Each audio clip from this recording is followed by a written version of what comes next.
Jane Slater, NFL Network reporter. You can see her on NFL Network's NFL Now today at 1 Eastern. Her Twitter is at Slater NFL. Jane joins us now. It's Happy Dak Prescott today, Jane. How are you going to celebrate?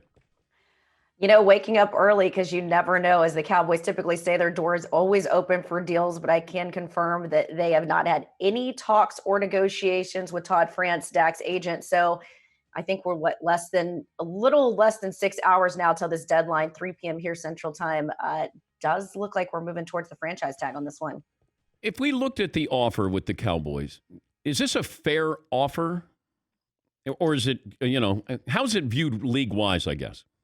Depends on who you ask, Dan. Now, the Cowboys consider it a fair offer. If you look at the numbers, they're looking at anywhere between, I was told, about $35 million.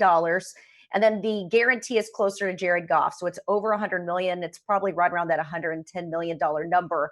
And then as for total guarantee, well, I'm told the guarantee is about 85 plus. It's a rolling guarantee, something that they do these days, but then it's all guaranteed. So if you look at the money, it's of course not bad for a guy who's been paid less than $5 million to play for the Cowboys. He was that 4th round pick. I always remind people, behind Jamil Showers and of course Tony Romo when Tony Romo went down. But he feels that he can get the 31.4 this year. Next year, if they franchise tag him again, he gets 37 million. And then, of course, when they're looking at that third year, which is really the sticking point for them, both in this contract and then the contract after a second franchise tag, that's when they're expecting the gambling revenue to go up, the TV contracts to spike. And that's when Dak's agent really wants to cash in for his client. And I wondered this, and I wanted to ask you the question. Can you see maybe a situation where Dak moves on from the Cowboys? I don't think it's gotten to that point yet, Dan. I mean, I just keep going back to when he was a rookie, the way that he galvanized that locker room. This was Tony Romo's city. This was his team. It was his franchise.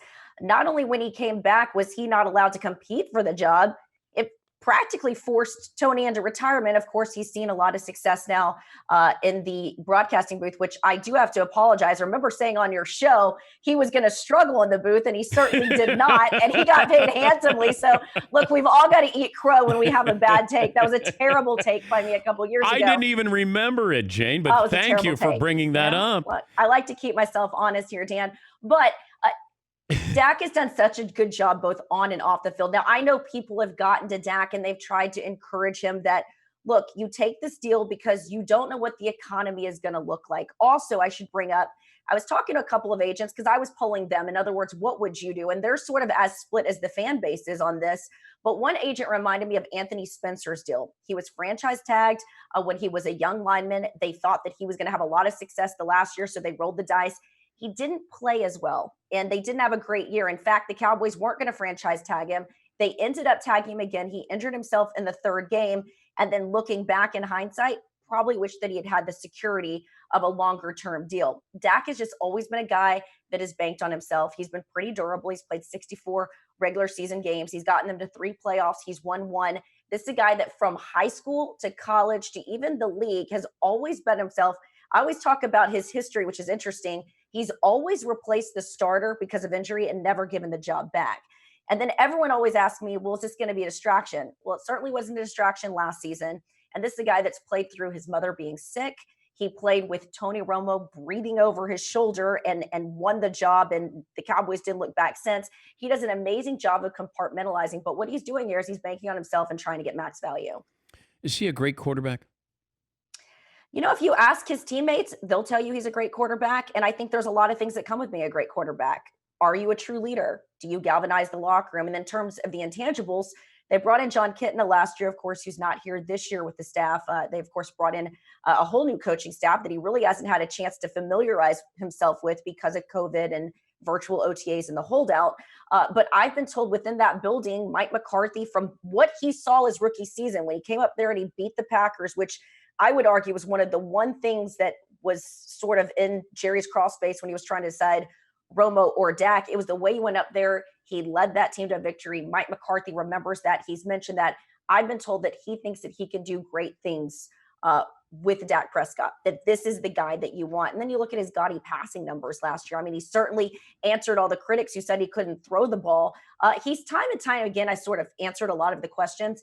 it is a little frustrating, I think, probably for him, that this is a team that has famously overpaid players, that has never let a contract like this get down to the wire. You just got a really shrewd businessman in Todd France negotiating this contract, and you finally have the Cowboys saying, we're going to be smarter about the way that we do these deals.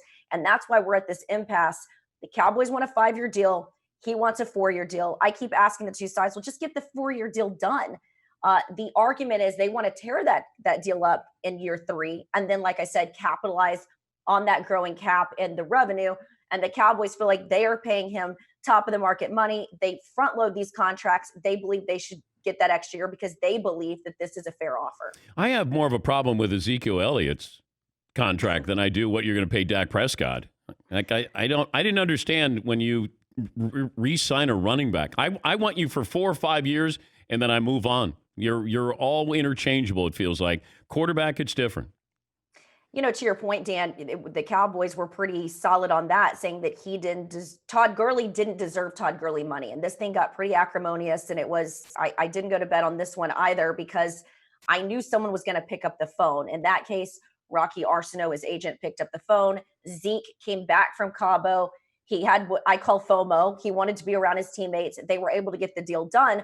But I would also argue that because of Todd Gurley's contract and Ezekiel's contract, you got to think the next running back may not get top of the market value because you haven't seen a sort of production. And it goes back to all the analysts who are saying, look, the running back doesn't deserve some of that money. Well, Todd Gurley and Ezekiel Elliott's contract certainly didn't do the next running back any favors. She's Jane Slater, NFL Network reporter. She didn't think Tony Romo would be any good joining us here on the Dan Patrick Show. I was with you, though. I didn't, because I'd never heard Tony be effusive and really, dramatic and opinionated, and he's different. And I had somebody who said, man, he killed his rehearsal, killed it. And I went, wow, okay. What was it about Romo that you were cautious about him being an analyst?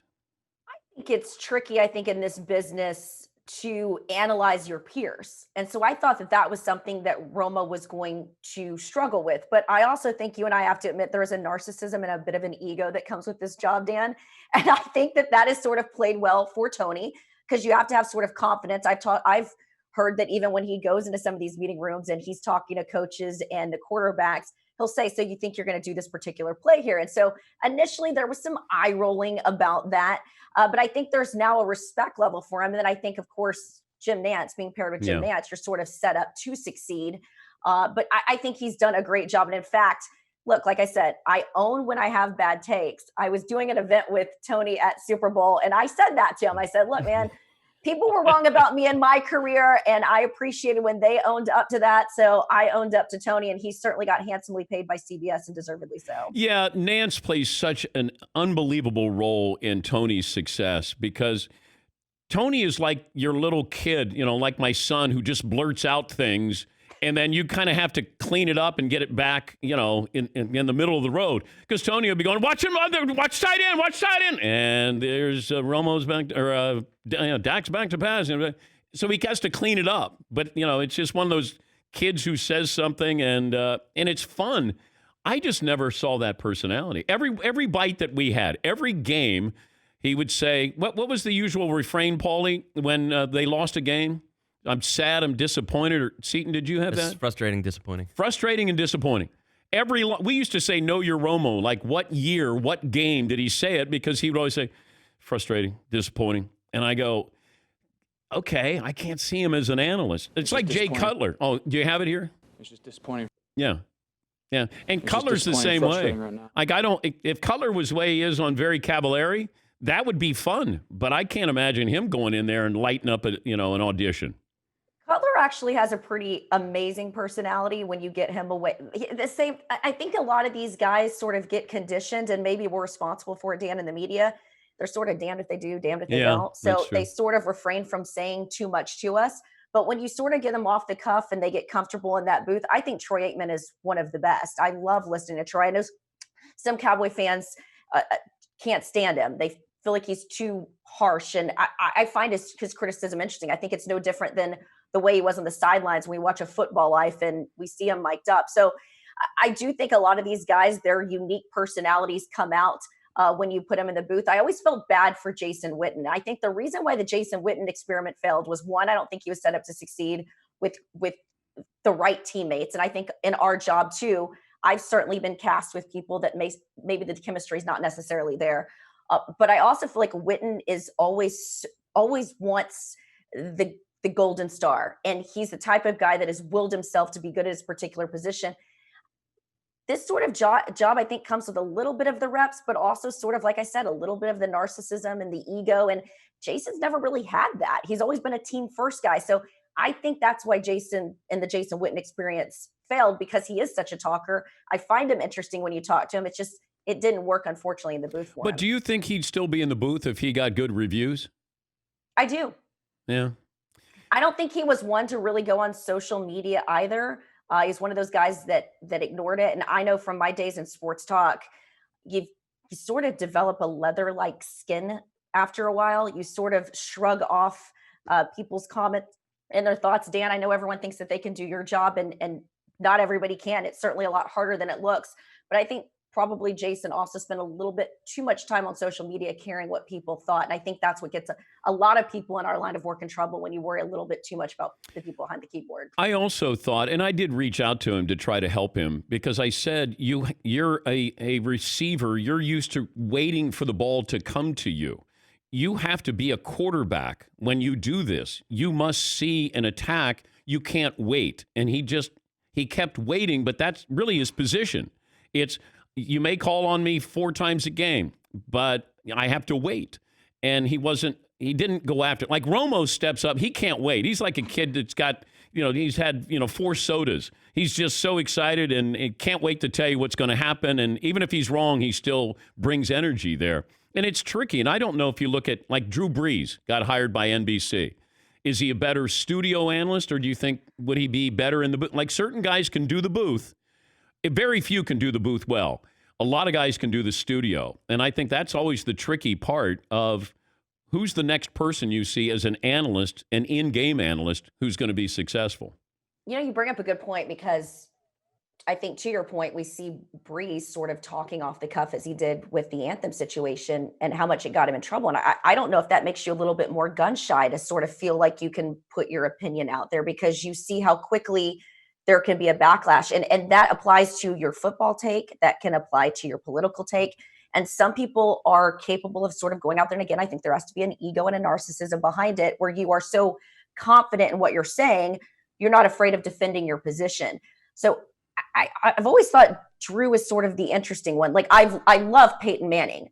Peyton Manning, I mean, we even just saw that when they did the golf tournament. He's just so good off the cuff. It's natural. It's not contrived. I think Cam Jordan, if you're going to look to the Saints locker room, yeah. I've done red carpet with him for NFL honors. He's amazing. He's done a lot of this stuff too, off to the side, just on the IG story. So he's done a lot of stuff with us. I think he's studio, though. I think he's studio, Jane. I think Cam, because you get more opportunities there, and you can tell stories there. It's hard to tell a story in a game. And I think Cam has that personality. I want to see that personality, too. I think Phillip Rivers might be sneaky great in the booth. I love Phillip Rivers. I would love that. It's funny. I haven't actually heard his name really tossed out there that much. He is so fun to watch. Even just has his impassioned speech leaving the Chargers, right? Yeah. I have so much just respect for him just as a human. When we did the Pro Bowl, his daughters had a daddy-daughter dance. And he flew all the way from Orlando back to San Diego and then back again for the game, because he wasn't going to miss his daddy-daughter dance. How he does all those things. And then he had the outfitted van that took him from San Diego to LA. So that, again, that he wasn't, removing his family from San Diego, something they had gotten used to. I have a ton of respect for that guy. And to your point, I could listen to him for days, and I would love to see him bring back the Bolero. I loved that look. I think that the booth has been missing that. Just want to get you on record. Does the NFL season start on time? Good question. I was incredibly optimistic about it, Dan. I know that those conversations are still ongoing. I can't tell you either way, to be completely honest. I mean, as reporters, we're having a meeting this week to discuss sort of what our assignments look like. What does travel look like? I didn't even think about it. It was brought up to me. here in Texas, and I now considered in a hotspot state, are facilities that are not hotspots going to let me in? Of course, I cover the Cowboys almost 99% of the time. I have the Titans and the Saints as well. But those are all these ongoing discussions that are being had. But to your point, I think a lot of people are looking for some answers as we get up closer to the deadline. But I think those are still ongoing. It's great to talk to you again, Jane. Great work. And congrats on the success with the NFL Network. Appreciate it. Thanks for having me on, Dan. That's Jane Slater, NFL Network reporter.